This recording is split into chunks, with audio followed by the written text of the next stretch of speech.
Paano kung may isang tao na bigla na lang sabihin sa'yo na siya yung numero unong pinili ng Diyos para magdala ng mga mensahe sa mundo? Ngayon, pag-uusapan natin ang kwento ni Narciso Olalo. Isang tao na may, napakatapang at pambihirang claim tungkol sa kanyang misyon. Umpisahan natin sa pinakakapansin-pansing linya mula mismo sa personal niyang CV. Dito, dineklara niya hindi lang basta instrument, kundi ang #1 instrument na pinili ng Diyos. Dito pa lang, alam mo nang hindi ito ordinaryong usapan. So, heto yung magiging takbo ng usapan natin. Una, kikilalanin natin kung sino ba siya. Pangalawa, ano ba yung role niya ayon sa sarili niyang definition. Pangatlo, yung mga sinasabi niyang kakayahan. Pang-apat, yung core ng turo niya. Tapos, titingnan natin kung paano niya hinaharap yung mga kumukontra sa kanya. At sa huli, yung final warning niya. Okay, game, simulan na natin. Okay, unang bahagi. Sino nga ba si Narciso Olalo? Ano ba yung pagpapakilala niya sa sarili niya bilang isang faith healer at spiritual guide? Well, si Narciso Olalo ay isang faith healer galing dito sa Pilipinas. Ang claim niya, siya raw ang napiling kasangkapan ng Diyos. At sa panahon ngayon, siyempre, ginagamit niya ang internet, YouTube, Facebook, mga podcast para ikalat yung mga mensahe niya. At ito ang isang mahalagang punto, pinaninindigan niyang lahat ng ginagawa niya libre, utos daw yun ng Diyos. Ngayon, dito tayo sa isang napaka-espesifikong detalye. Kasi hindi lang to basta-basta. Importante yung paglilinaw niya sa kung ano ba talaga ang tawag sa kanya. Sobrang linaw niya dito, Sabi niya, hindi siya propeta, hindi rin siya messenger.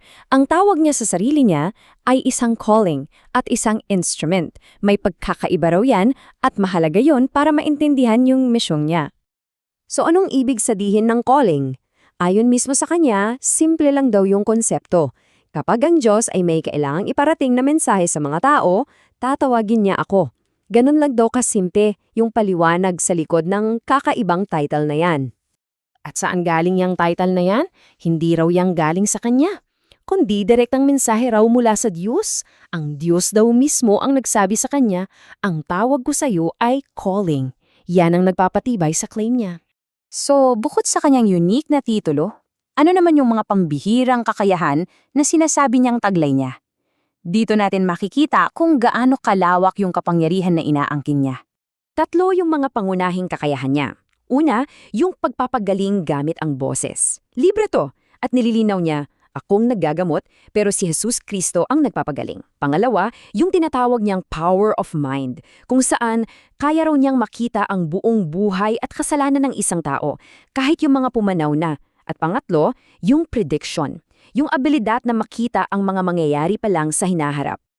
Ngayon, ano ba yung pinakasentro ng mga turo niya? Ano yung pundasyon ng pananampalatayang gusto niyang ipalaganap? Ito yung pinaka-core ng doktrina niya. Isang mensahe na galing daw ulit sa Diyos. Isa sa ayaw ko sa tao ang paniniwalang may kapalit. Para sa kanya, ang tunay na pananampalataya, walang kondisyon, hindi ka naniniwala para may makuha. At ayon sa isang mensahe niya noong 2013, tatlo lang daw talaga ang hinihingi ng Diyos. Tinatawag niya itong 3 Ps. Una, pagsisisi sa mga kasalanan. Pangalawa, pagbabago ng buhay Kristiyano. At pangatlo, paniniwala, lubos at walang alinlangan. Yan daw ang fundasyon ng lahat. Siyempre, hindi lahat naniniwala, di ba? So paano niya hinaharap yung mga kumukontra? Titingnan natin yan sa isang specific na insidente. Ang kaso ng isang babaeng nagngangalang Margie. So, nagsimula ang lahat sa isang Facebook post noong 2022. Dito, idinetalya ni Olalo ang isang alitan. May isang grupo raw kasama itong si Margie na hayagang nagdududa sa mga kakayahan niya.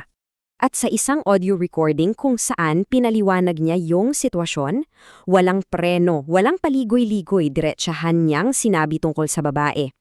Ako mismo magsabi sa inyo, maldita talabayan si Marg. At ito raw ay base sa mensaheng natanggap niya.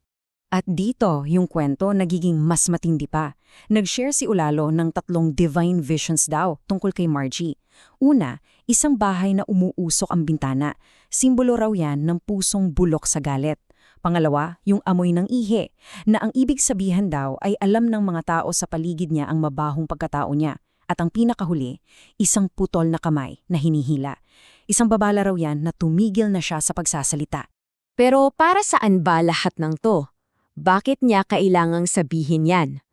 Ayon kay Olalo, yung mensahe ay hindi para kumbinsin si Margie. Ang layunin daw nito, simple nang, ipakita ang tunay na pagkatao ni Margie sa mga taong nakapaligid sa kanya. At eto na, dumating na tayo sa huling bahagi, yung pinakamabigat sa lahat, ang babala at ang mga di umano'y sinapit ng mga kumutya at hindi naniwala sa kanya. Ito raw ang pangkalahatang babala, galing mismo sa Diyos. Kapag hindi naniwala ang mga tao sa mga mensahe niya, mangyayari ang kinatatakutan. At kapag nangyari na, huli na ang lahat. Sobrang bigat ng paalala, di ba? At para patunayan to, nagbigay siya ng mga specific na halimbawa. Isang maning namatay daw matapos sobra ang sinabi. Isang pastor sa Bonbon, biniyak daw ang ulo nung nagduda. 2 pinsan niya namatay daw matapos siyang tawaging false prophet. At isang guro sa Bogo na scam ng 250,000 peso matapos siyang pagtawanan. Okay, pero teka, Diyos ba ang may gawa ng lahat ng to? Ayon kay Olalo, hindi raw. Ang paliwanag niya, kapag nawala na ang tiwala ng Diyos sa'yo dahil sa pagdududa, babayaan ka niya. Kumbaga, hahayaan kang harapin ang anumang panganib nang walang proteksyon galing sa Kanya. Lahat ng ito ay nagiiwan sa atin ng isang malaking tanong, lalo na ngayon sa panahon ng digital age, kung saan ang mga ganitong mensahe ay isang klik na lang ang layo. Saan nga ba natin ilalagay yung linya sa pagitan ng pananampalataya, ng impluwensya, at ng takot?